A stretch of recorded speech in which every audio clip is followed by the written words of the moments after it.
Alright, what is up YouTube? Today we got a very special video for you guys, as I'm going to be talking about how I would write a Naruto live action trilogy. Now the reason for this video kind of comes from the idea that, there is a Naruto live action that is coming out relatively soon, coming from Lionsgate. It's in development as we speak, and it's been in development for quite some time actually. They're making a Naruto live action movie from Lionsgate, from Hollywood, and I figured, well, this is probably something that they should be thinking about. Like, just in case the first Naruto live action movie from Hollywood actually does pretty well and actually is pretty good and actually blows up, they should probably be thinking about, what they're gonna do for the next one, or at least trying to space out the story of Naruto to be able to fit into a movie segment, right? And being able to do that for, the following additional movies that could potentially come if the first movie does well, and they do get that green light to do more movies from the studio. Like, this is something that they should at least be considering to think about when writing the story and the script for this movie, in my opinion. So I started thinking about it and I decided, hey,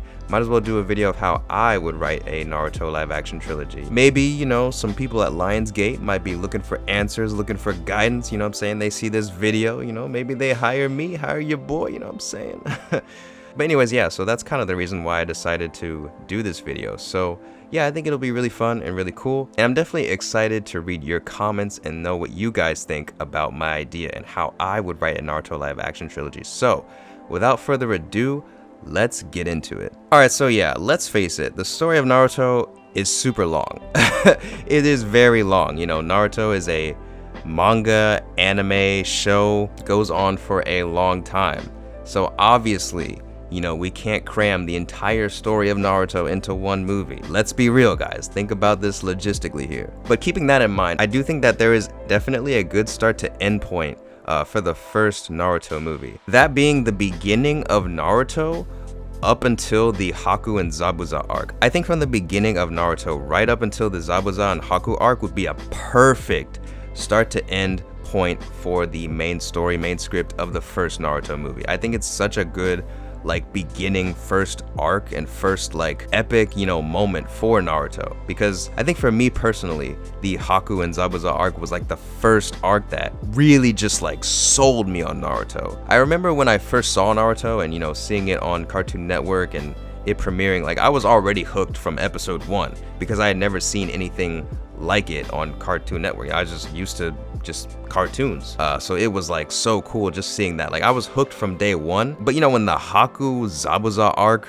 played on TV, that was just yo, that was something else. That was something OD. So yeah, I think it would definitely be a great point. So I'm thinking Act 1 kind of starts with Naruto and being introduced to his character along with Team 7. I think honestly, I would probably have to take out the whole where Iruka Sensei, protects Naruto and the whole backstory and upbringing of Naruto in that first episode. That stuff would probably be glossed over a little bit, but I think what's most important here is introducing Naruto and introducing Team 7 and having that whole Team 7 moment where they not allowed to give Naruto the food and everything like that. That moment I think is important for the team and important for introducing all the characters, the main cast, the main squad, Team 7, right?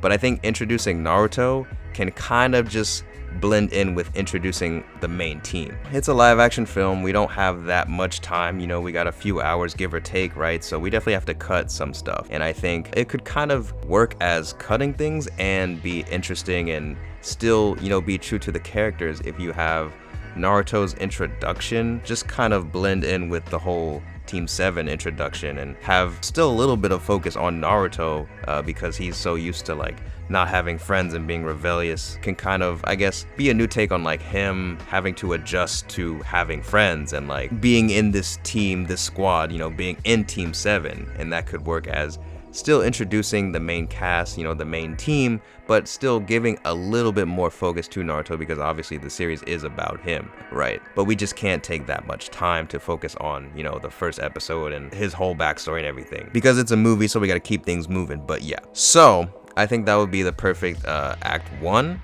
where it's just introducing Team 7 and Kakashi and everything, and then Act 2 and Act 3 would pretty much be the entire Hakuzabuza arc at that point, where Act 2 would be like the Hakuzabuza arc up until the point where it's like, you know, they fight at the bridge, and then Act 3 would just be like the finale, the fight at the bridge where Haku's fighting Naruto and Sasuke, and Zabuza with, you know, Kakashi, and yeah, that would pretty much be the end, the finale, and then yeah, bam, there you go. I think that's a perfect like start end point for the first like Naruto live action movie. Now the second live action Naruto movie is where it would get really, really tricky. Because ideally, if you wanted to stay true to the Naruto series and the Naruto story, there's no possible way that the Chunin exams story could work in one movie. There's just no way. Like, let's say it's like, okay, Naruto Chunin exams, and then it's like a part 1 and part 2. That could definitely work, and I feel like that would be the best way to tell the story of the Chunin exams. However, it would be the next like arc after that, and I feel like it's just not realistic for Naruto to be a quadrilogy instead of a trilogy. Okay, we're gonna tell the first Naruto movie, and then the next one's gonna be a part 1 and part 2. I don't think that would really work, and that would make sense realistically. I feel like no one's gonna go for that because, you know, typically nowadays these franchises, they get trilogies. Like movie franchises just work in the form of trilogies nowadays. Like it's just, that's just how it is. And sometimes some movies aren't even lucky enough to get that third movie. A part 1 and part 2 would definitely be like really unrealistic. Let's not even think about that. That would be the best way to tell the Chunin exams in live action form, is to break it into 2 different movies. But I think for the sake of this, let's try to keep it to a trilogy and try to keep it to logistical, like realistic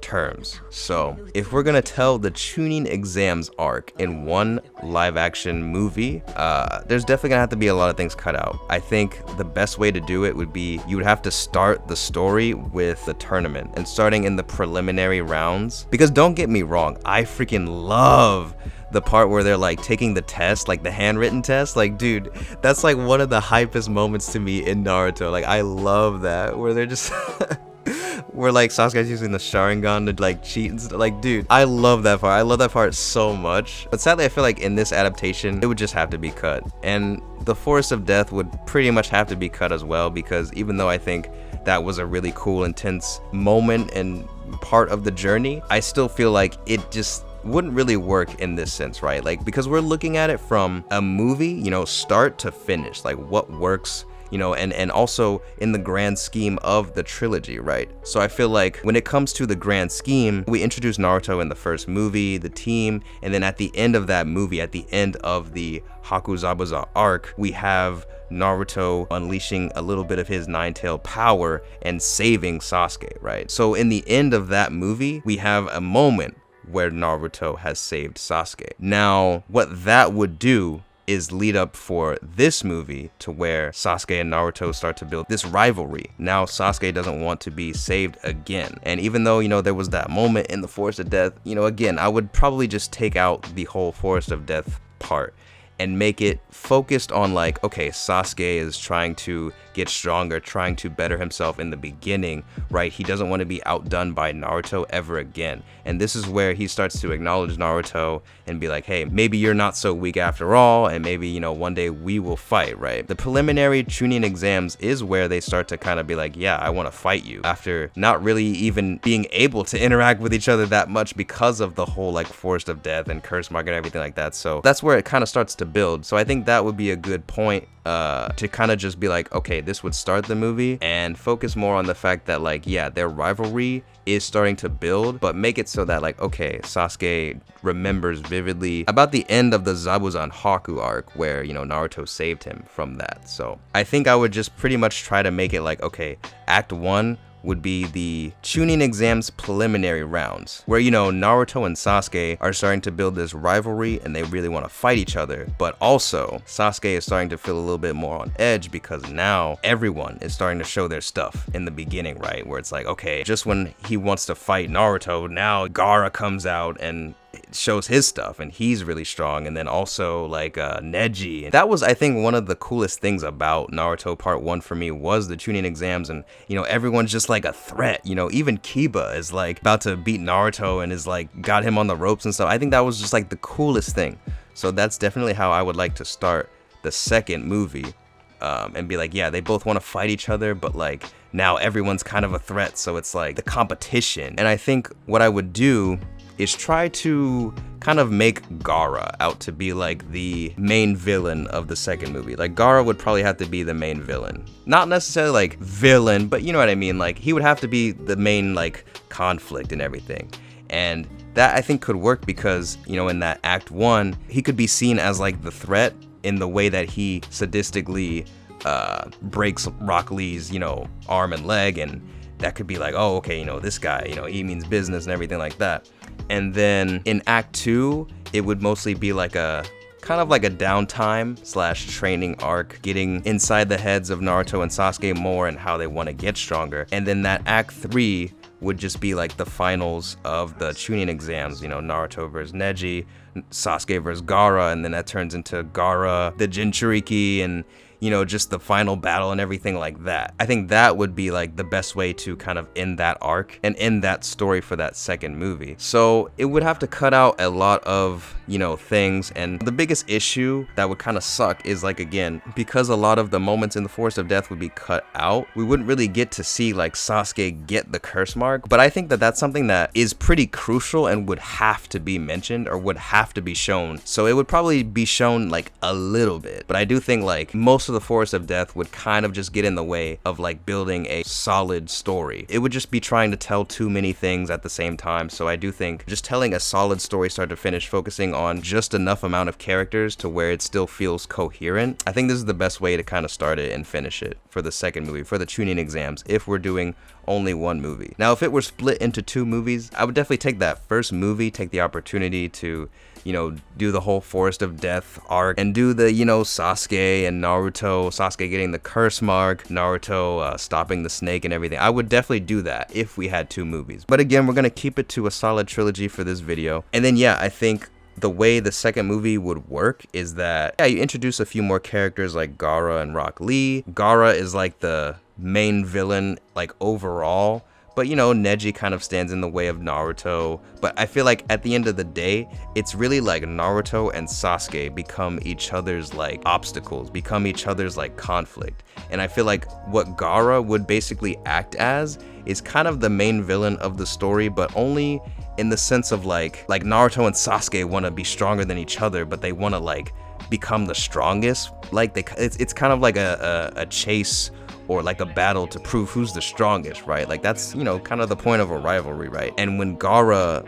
in the beginning or like the first act, you know, is basically like, yeah, like has that epic battle with Rock Lee, because let's face it, like even if it did nothing for the story, like Rock Lee versus Gaara is like mandatory. It's like one of the best fights, one of the most iconic fights in all of anime.